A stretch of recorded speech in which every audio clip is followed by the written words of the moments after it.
Hello and good morning everyone. Welcome to DSS online classes. This is Roli ma'am here once again for science class.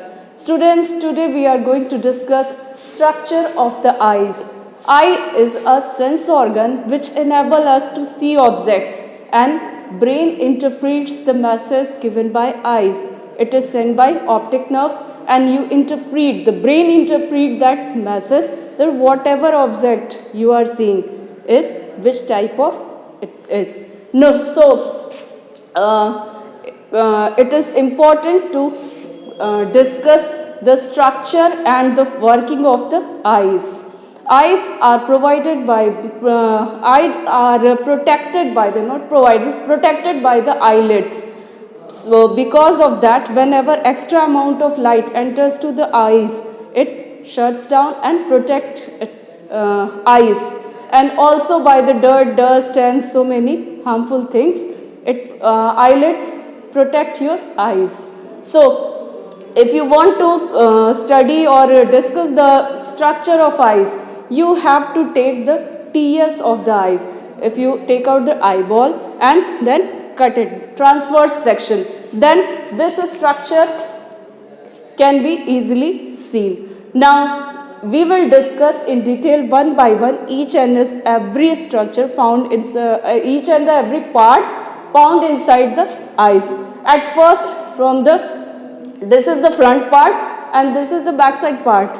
So we will start from the back. At first, sclera. There are three layered structure in the eyeball. First one is a sclera, which is very tough structure. It protects and supports the round structure of maintains the structure shape of the eyeball. Second is the choroid, which acts as a sandwich, supports sclera and retina, which is the retina is the third structure and it acts like a screen for the formation of image. It is very important for seeing anything. So it acts like a screen, retina. On the retina there is a point which is known as yellow spots. Yellow spot is the point at which if the image is formed, you can see it very clearly. Very clearly image can be seen if it is formed at the yellow spot. There are optic nerves connected to these three layers, and optic nerves are the nerves which carry masses and send masses to the brain, and after that brain interprets these messages and you just come to know that the object whatever you are seeing is what it is. And the point at which retina and optic nerves interconnect with each other, there is a point which is known as blind spot. You cannot see the image which is formed at the blind spot. So the name is given blind spot. Now when we move to the front part of the eyeball, outermost part which is known as cornea. It is cornea. Cornea is a tough white structure which protects the eye from many of the dirt, dust. It is also protected by the eyelids, but open eyes are protected by the cornea. It is here, outer tough layer and white colored, which protects the eye, inner part of the eye from dirt, dust and lights, etc. Next is the iris. It is given here, iris. This one and this one. Iris is responsible for providing color to the eyes. Whatever color of the iris is, your eyes will have that color. It may be brown, black, green, blue, whatever color is present in the iris, your eyes will be of the same color. And iris is also responsible for increasing or decreasing the size of the pupil. Pupil is the part, this is the pupil. Pupil is the part of the lens which is exposed to the light. Other parts of the lens are covered by this iris. As you can see in the figure, it is the iris and this one is the iris, and this part of the lens is covered by the iris. Only this part, whatever I am showing you, only this part is exposed to the light, and this part is known as pupil. The next is ciliary muscles. These are the bunch of muscle which gives out suspensory ligaments. This one is your suspensory ligament from all the sides. If it is your lens from the front side, suspensory ligament is covering overall from all the sides this lens, and it is also responsible for increasing or decreasing the size of the lens. Now the lens, last part is the lens. Lens is the most important part which is responsible for image formation. Whenever light enters to the eyes, it reaches to the lens, and lens converges these light rays and image form on the retina. So this is the working of eye. Whenever light enters to the eye, it reaches to the lens, and it is the lens which converges, because it is biconvex lens, it converges the light rays and image formed on the retina. So that was the working of eyes. Now students, there are two types of nerve cells which are present on the retina. These are rods and cones. Rods are sensitive to the dim light, while cones are sensitive to the bright light. So rods are responsible in the night vision to seeing object in the night time, and cones are responsible for the seeing object in the daytime. Now I have already told you that a junction where retina and optic nerves meet is a blind spot, on which if the image is formed, you cannot see it clearly. An activity is given in your NCERT book, which is on the, you have to take a long paper strip and make a cross at one end and make a dot at another end. Now close your right eye and look at the cross, then move this paper slowly to your eyes. At a certain distance, dot will disappear, and only the object which you can see, mark that you can see, is the cross one. Same activity you have to repeat by the right eye. Just open it, close the left eye and look at the dot, and then move it slowly to the your left eye, and at a certain distance your cross will disappear. Then why it disappears? Because the image of the cross is imposed on the blind spot. So that was about the blind spot. Now one more important phenomena, and which is the persistence of vision. Dear students, image is formed on the retina, and if you remove the object, impression of the image does not disappear immediately. It exists near about 1/16 second. So if you impose, or if you impose another object and other image on the retina within this 1/16 second, the object will look like moving one. So if you are imposing two pictures immediately, and the time difference will be less than the 1/16 second, then the object on the picture will appear you as moving one. This phenomena is known as persistence of vision. So cartoon movies are based on this phenomena, persistence of vision. In a second, near about 24 images are immediately imposed on your eyes, and that picture of cartoon appear you as the moving one.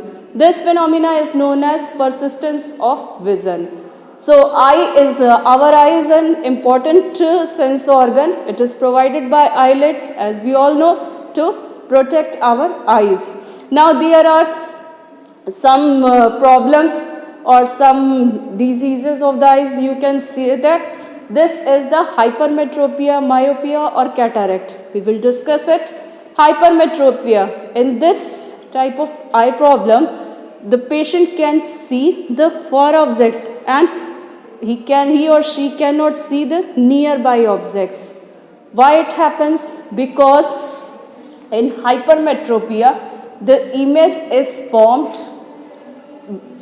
behind the retina.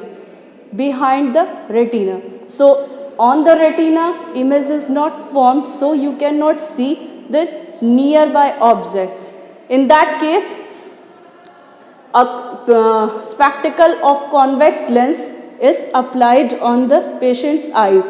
So what will happen if a convex lens is imposed here? Then it will converge the light rays, and naturally it will converge more the light rays and image will formed on the retina. So in case of hypermetropia, convex lens is used for treatment. Now in the myopia, the distance object, far objects cannot be seen, but the near objects can be seen clearly. Why it happens? It happens because image is formed before the retina, not on the retina, before the retina. So objects cannot be seen. So for this treatment, for the treatment of myopia, biconcave lens is used, which diverges the light rays, and then this lens will converge it and image will be formed on retina. So these are the two type of eye disease. One more disease is here, which is cataract. Due to the dirt, dust and pollution in old age, this lens becomes foggy and becomes opaque object. So the light rays strikes it, but they will be bounced back, and it will, because it becomes opaque, then light rays will not pass through this lens and image will not be formed.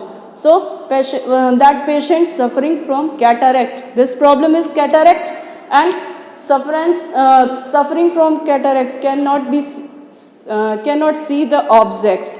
So in that case, only the operation is the treatment, and in this operations, doctor removes this lens and impose the artificial lens inside our eyes, and because of that lens, the patient can see objects clearly.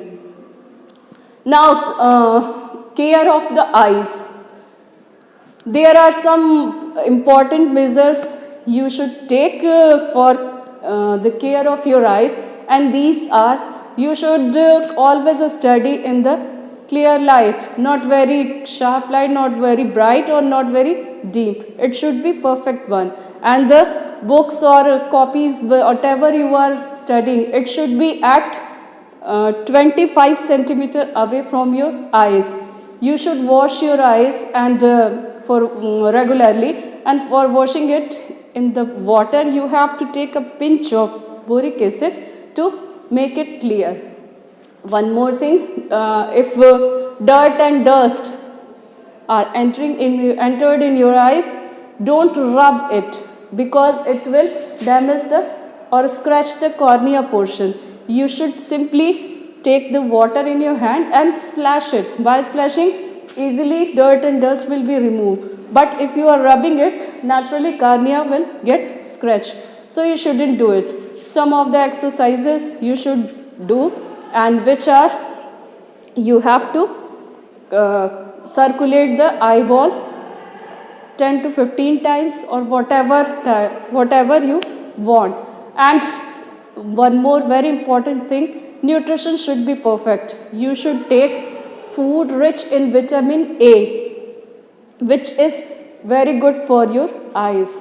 So these are the steps you can take to maintain the health of your eyes. And that was all about the eyes. Thank you. Now students, one more topic about the eyes are in the chapter light is Braille system. Braille system is a technique, is a pattern which was developed by Louis Braille, who was visually challenged person. By this, he developed this system, and by this system, a person who is visually challenged can read and write. In this system, he developed dot patterns. In each and every letter was expressed by 6 dots. For example, C, which is given here, only 2 dots in the upper line was embossed on the braille sheet, and all the 4s are simply plain. Now, after touching these 2 dots, the visually challenged person can say that it is written C. In the same way, different letters have different patterns, and some of the words like and comma are given by these dot systems. For comma, only 2 dots are embossed, and for and C pattern like dots are embossed. So in this way, he gave 63 dot patterns, by which, by touching that patterns, a visually challenged person can easily read whatever written on the braille sheet. So that make a visually challenged person able to read and write. That was great effort given by Mr. Louis Braille. So that was all about the structure of eyes, working of eyes, and disease connected to the eyes, care of the eyes, and the last one, Braille system, which was given by Louis Braille, who was visually challenged person, and by the Braille system, a visually challenged person can easily read and write whatever given on a paper. So I hope you are clear with all these concepts, and if you have any problem, please ask your questions. Thank you.